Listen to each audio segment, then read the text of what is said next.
Kabla sijaja, jina lake nilisikia kwenye vyombo vya habari na kumwona kwenye magazeti yaliyompamba kwa upendeleo mkubwa. Kutoka magharibi mwa Afrika, kitovu chake kimemezwa kwenye ardhi ya Drogba.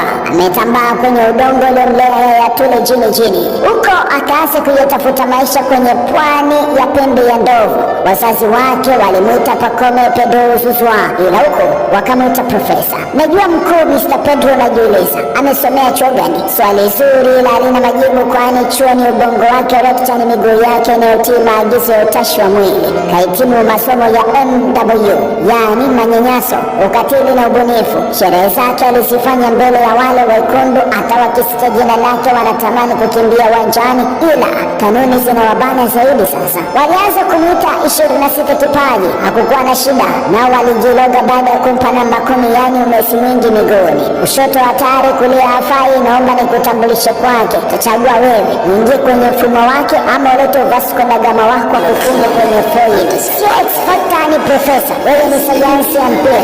Sitaki kusema mnatengeneza bomu, lakini nasubiri kuona manyanyaso na kukabidhi kwake. Kiroho safi, tunasubiri maja. Pacome, msalimie sayansi, wananchi wanasubiri utamu mtakaozalisha.